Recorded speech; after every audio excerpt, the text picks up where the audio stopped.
All right. Looks like we're good. Okay. Hey, everybody. Welcome to today's episode of Crypto with Chris. What is it, Thursday? I had a lot going on this week that I want to touch on.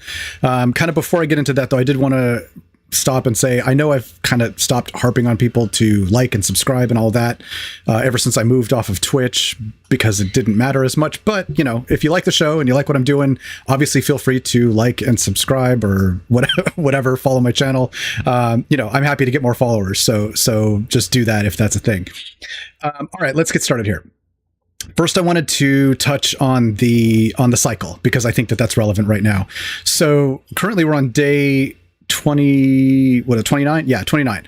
All right. So I think this is important because I know I touched on Monday that I thought, you know, this was looking like a bull flag. We were holding this moving average and I was pretty certain that we were going to get another leg up, which that has started today. Granted, it has corrected a bit, which we'll get into, but we're kind of seeing that play out. And so, you know, the question now is this the peak? Is it going to roll over from here? Is it going to correct? Was that it? And at this point, I kind of don't think so. I mean, day 29, we're not even halfway through the cycle.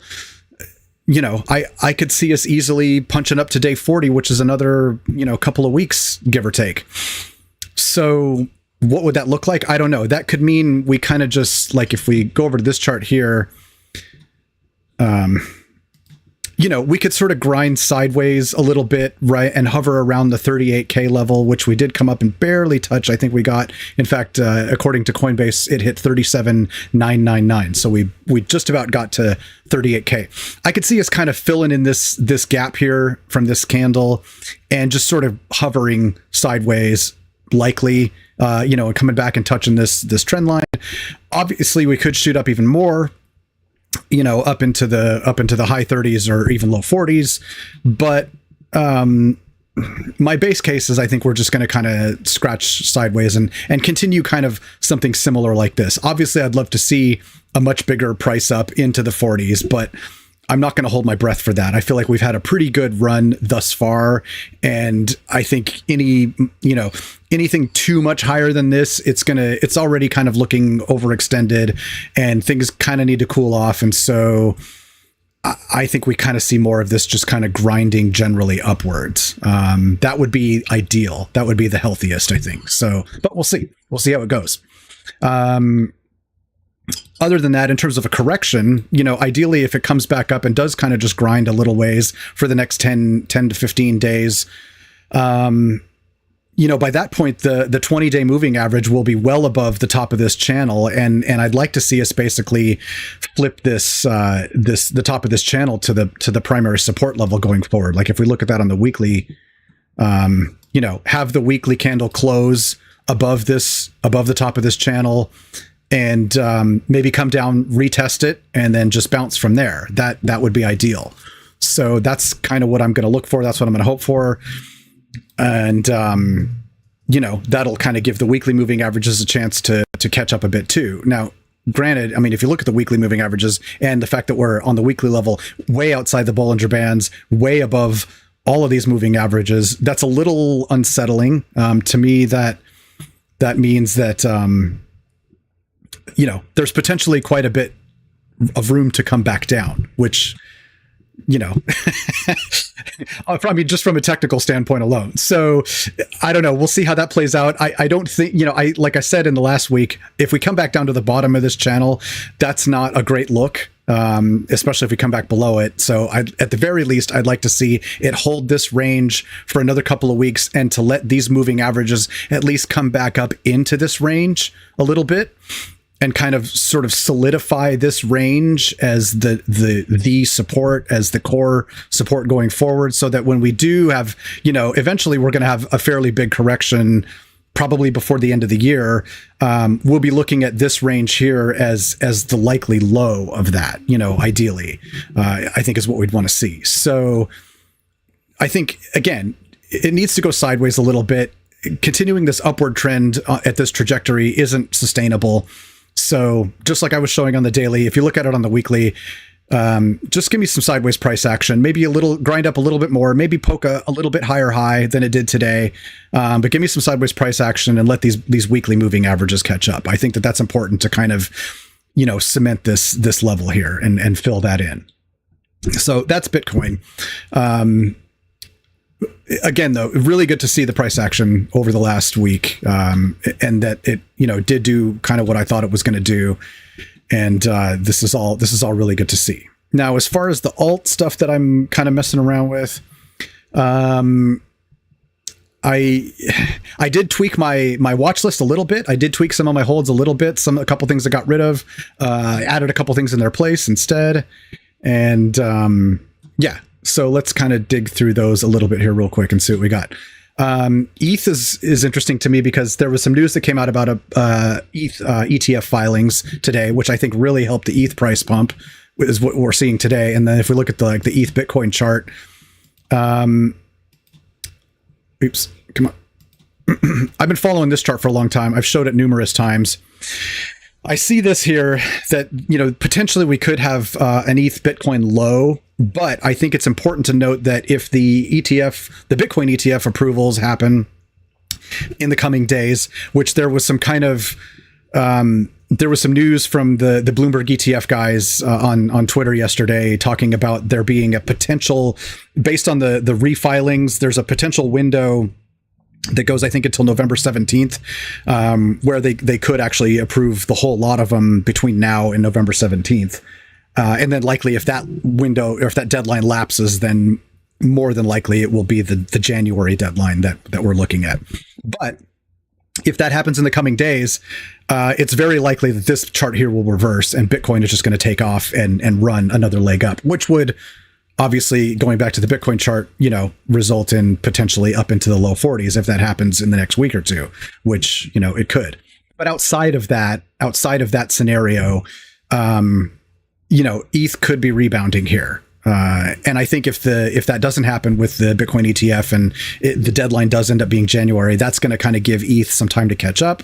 And ETH, the ETH chart is looking pretty good right now. Now, granted, the ETH narrative isn't as strong as the Bitcoin narrative. And so it's almost like going to be more of a technical bounce, from the ETH standpoint, just because it was so lagging behind and so sort of underbought compared to Bitcoin and just kind of needs to play catch up.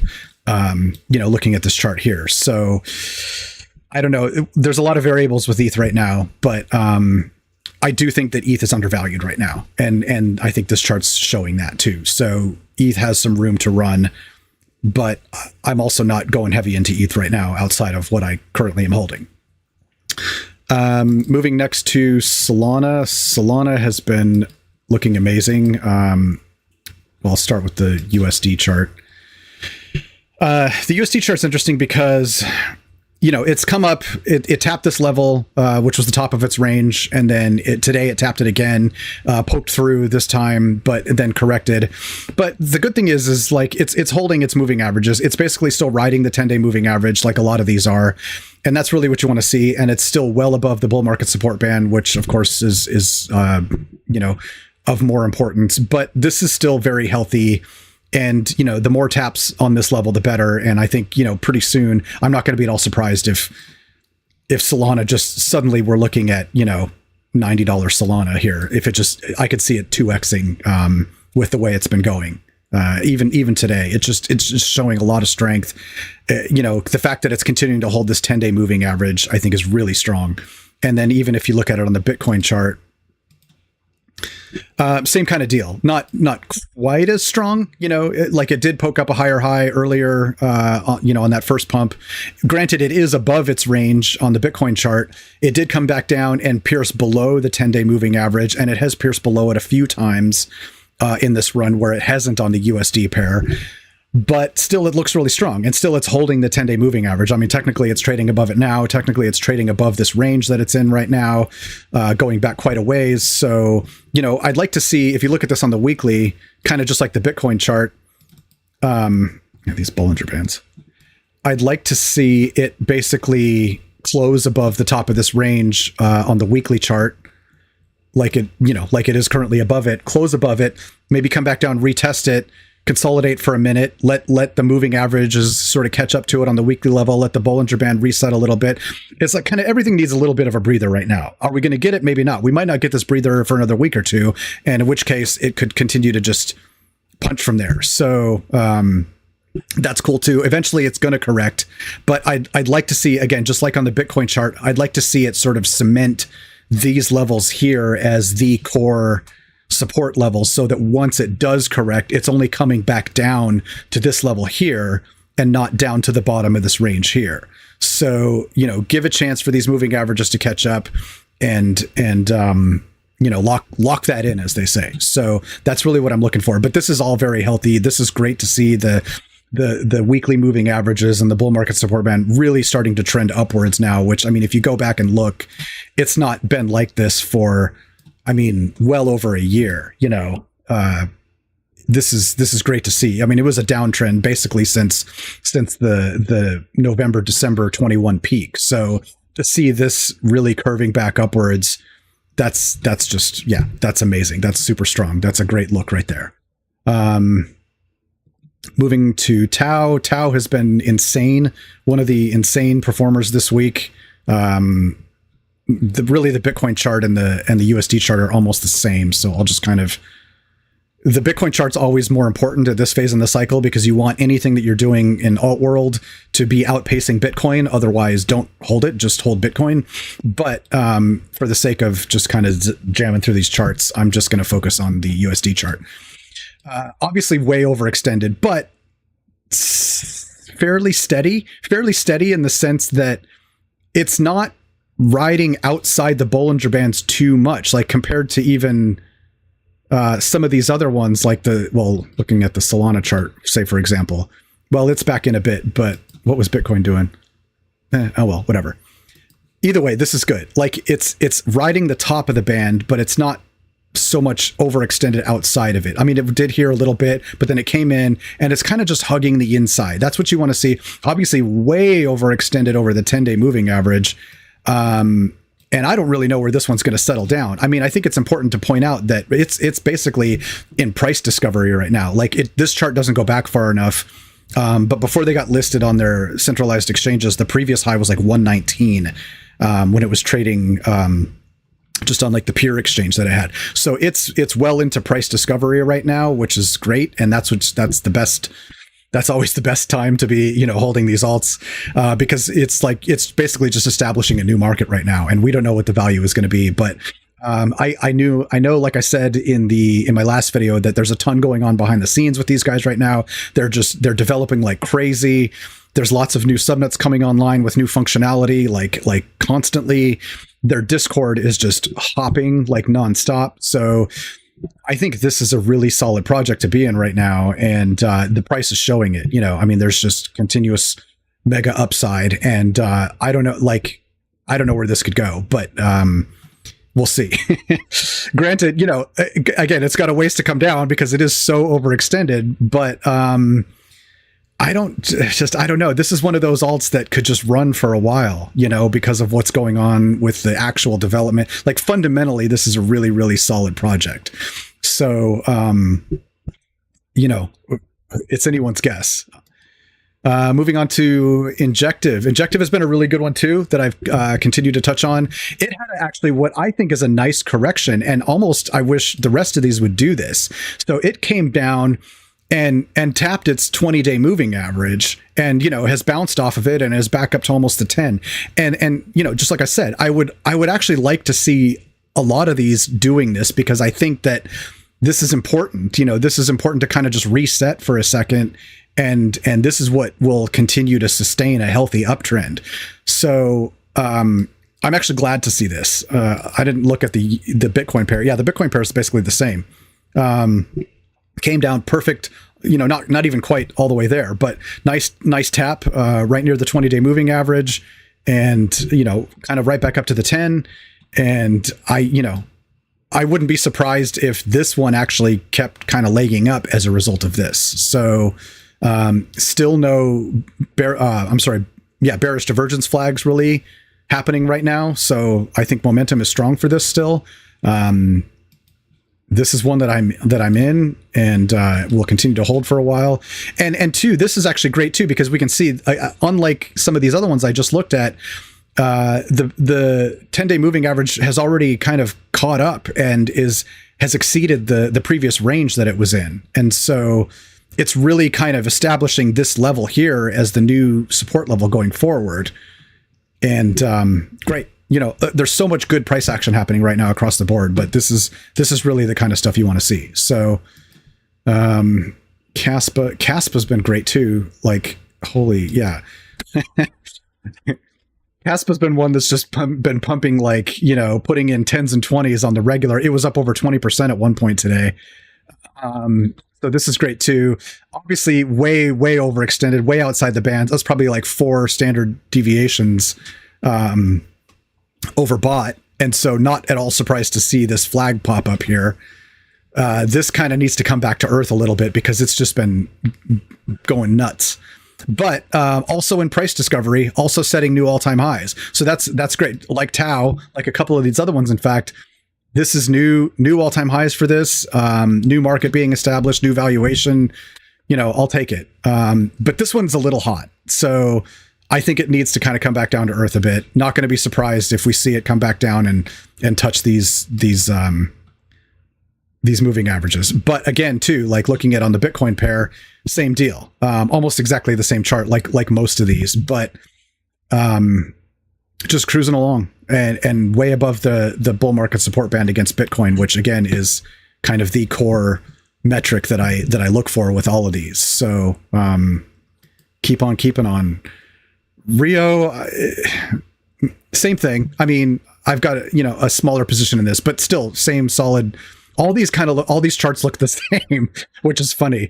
But just, solid trend bouncing between the top of the band and the 10-day moving average, which is what you want to see. Not going to touch on Celestia. This one, okay, let's talk about Zero Knowledge for a second. This one, actually, I was kind of glad that it sort of rolled over a bit. It was obviously insane run up. I mean, this is hundreds of percent, from the bottom of this to the top here, and it just kind of needed to cool off for a second. But so far, I like what I'm seeing in terms of the price action, meaning it had the break. So this was the breakout level here based on this prior peak, and it broke out, rolled over, and has sort of held that level as support, and is now trading back above the 20-day moving average. So yeah, I mean, just kind of hold here for a minute and ideally kind of, ready for another leg up. This one also has a ton going on behind the scenes, crazy development. Granted, obviously it's very new. It's so new, there's not even a 20-day moving average or 20-week moving average to even look at.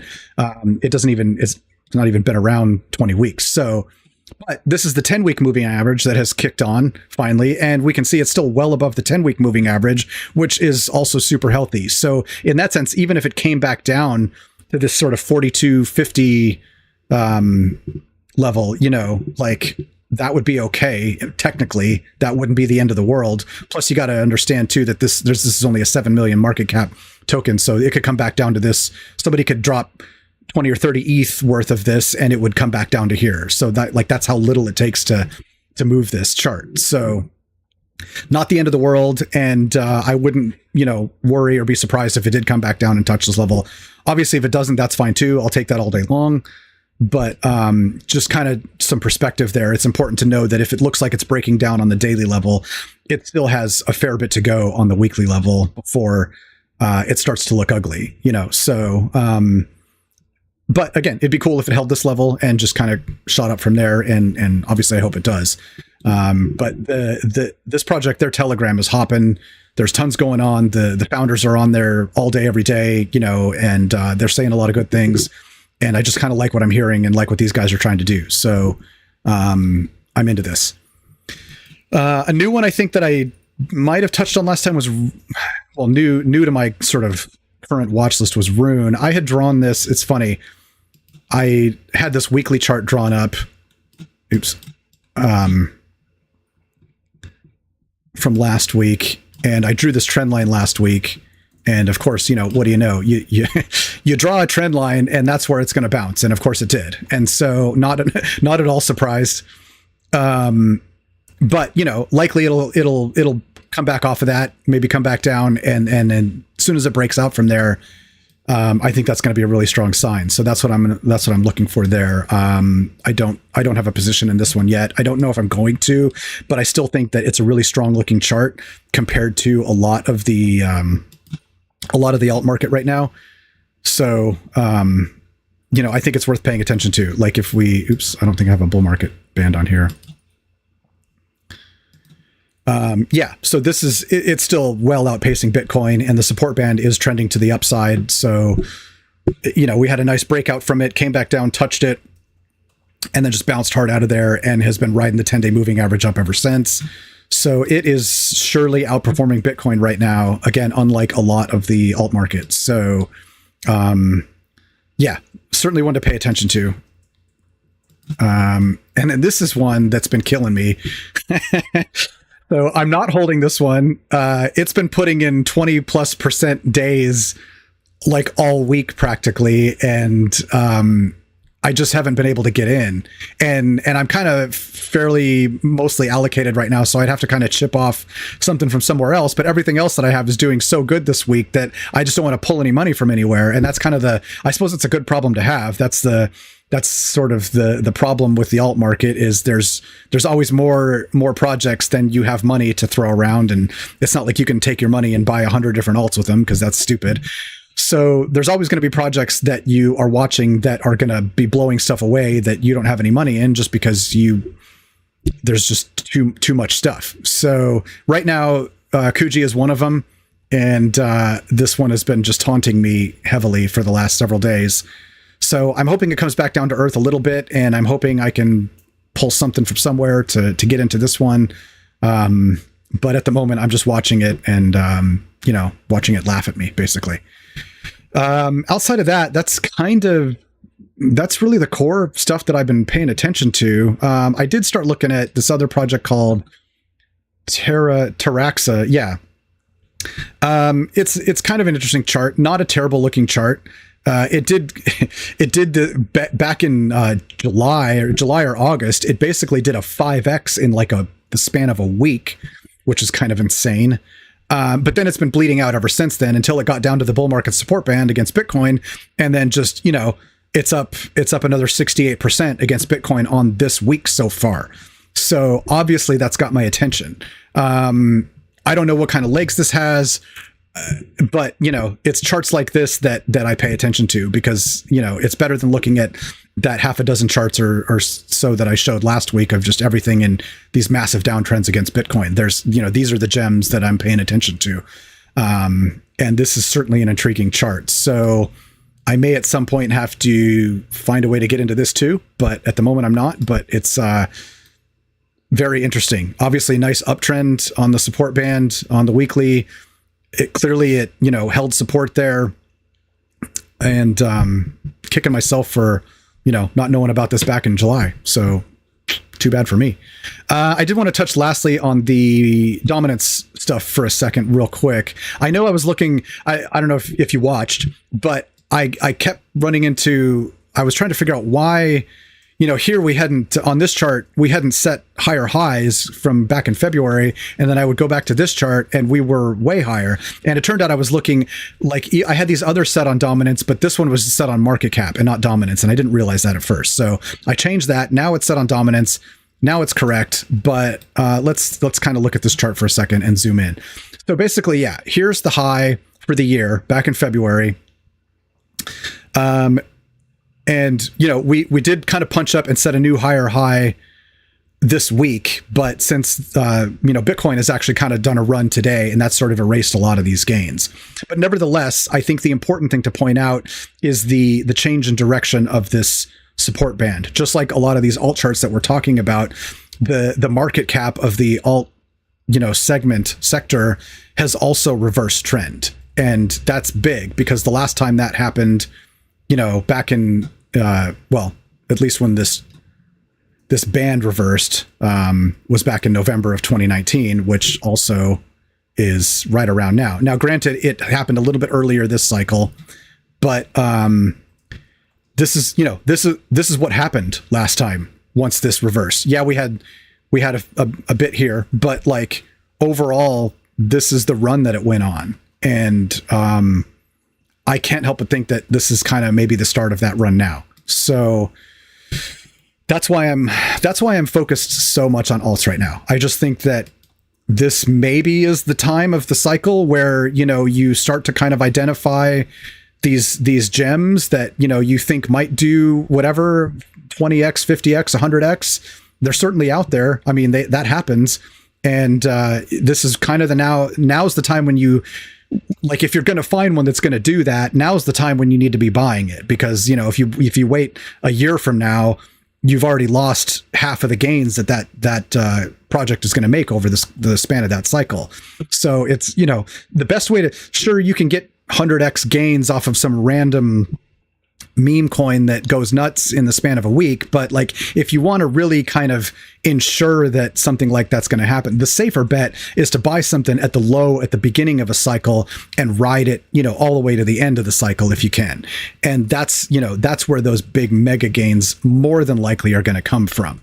And so if we're seeing the start of that trend reversal now's the time to be picking that. Now, obviously, who knows if any of this stuff that I'm in right now is going to be that 100xer, and nobody ever is going to know that. And, you know, I'll find out in a year from now if I was right or not. And hopefully I am. And, you know, probably I won't be. Like, I know in this last cycle, I was loading up on stuff around this time, and I had 4 or 5 solid alt choices that I was pretty convinced were going to do something like that. And of the 4 or 5 that I picked, only one of them ended up being like a huge success. So granted, that kind of, compensated for the rest of the ones that didn't. But also, I think my selection criteria is much better this time around than it was last time around.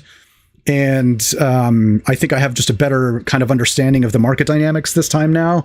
So I feel a lot better about my picks this time than I did last time. So we'll see. Maybe I'll get lucky and 2 or 3 of them will do 100x, and man, that would be great. But yeah, anyway, so I think, yeah, I'll probably end it with that. Just to kind of recap a little bit. Yeah, I think my base case, Bitcoin is just going to grind upwards a little bit more. Maybe there of course there's a chance we get another big pump up, certainly on that ETF news, if it does happen in the next week or two. I don't think we're ready for a correction just yet, though. I still think we've got another solid week of either sideways, slightly grinding up, or maybe another big solid punch up. I just don't see us immediately reversing from this point, though. I don't think that today is the cycle high. And I don't think we're going to have a sharp reversal quite yet from here. So that's my gut feeling. I know a lot of people were like, "Ooh, maybe this is the high." You know, we kind of poked up above this.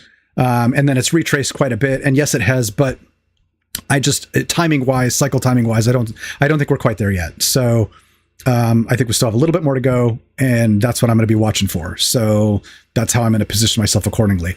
Not planning on taking any profits or anything right now. Not planning on rotating anything. I'm just going to kind of leave my positions as they are and sort of let things play out. And in terms of like these alt tokens and, you know, when I would stay in them or how long I'd stay in them or whatever, I'm not really worried about USD price movements and USD price corrections. I'm really only focused on if it starts losing its major moving averages on its Bitcoin pair, because then it's no longer outpacing the sort of the class benchmark. And if that's the case, then it's time to get out of it. Now, that's going to vary from project to project in terms of that criteria, because some of these have much, much higher market caps than others. Obviously, if something, say, like the Zero Knowledge, you know, with its tiny little 7 million market cap, if it loses its sort of bull market support band against Bitcoin, I'm going to give it a little bit more leeway. I'm going to give it a week or 2 or 3 to sort of see how that ultimately unfolds before I might decide to pull the plug. Whereas something, say, like Solana, for example,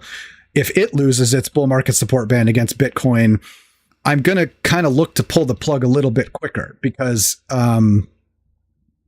you know, it's way less volatile because it takes so much more to move the needle. And if it loses this band, it generally means it's a stronger trend that's going to kind of continue in that direction. So I'm not saying Solana is going to do that. I'm just saying an example of like a bigger coin with a bigger market cap that, you know, generally it means a lot more once we start sort of losing this support band here. So Each, like I said, each project will be different, but outside of that, like I said, USD dips. Everything's going to dip in USD terms when Bitcoin corrects, and that's okay. It really only matters how it's doing against Bitcoin. So I'm just going to ride out the USD dips typically, because I know that they're going to be short-lived, likely, at this phase in the cycle when generally things are moving upwards.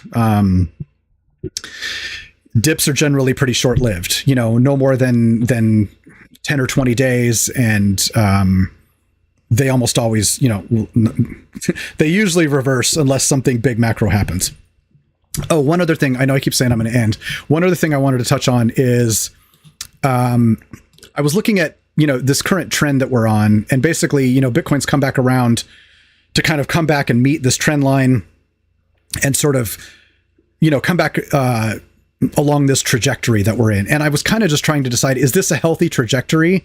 Is this something that can sustain itself? And so I went back and looked at the previous cycle, and the previous cycle was very similar. In fact, I was just visually looking at it. I don't have a way to measure it, but visually looking at it, we're in a slightly more steep trajectory, ever so slightly, than this previous cycle. But also this previous cycle had way more deviation from the actual trend. It got way overextended on both sides. One, because of the big run up we had kind of starting out the year in that cycle, and then also from the COVID crash that we had later in the next year. And so it was just way more volatility than what we're seeing right now, which I think is good. And I feel like something like this is definitely more sustainable. And so I would be, I guess my point here is that it's not outside the realm of possibility for it to sustain this type of trajectory until, after the halving, until basically everything just gets juiced from the supply shock and the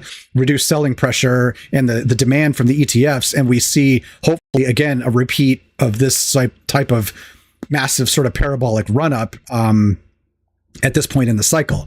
So, hopefully it just continues on this type of trajectory in a general sense. Sure, it's going to deviate above and below it a fair bit, but just keep doing this. I think that's actually okay, and I think that that's reasonable, and I think that that's a viable possibility. Even if, well, actually, what if we did this and moved this over to here? Like, what would that look like? I mean, yeah, that's actually more kind of right in line with this other cycle almost. So maybe that's an even better look at it even. Yeah. So anyway, the point being, this isn't crazy. And this is what happened last time. So I'll take it. Okay. I think I'm going to end on that note. So have a good weekend, everybody. And yeah, I'll catch back up on Monday. All right.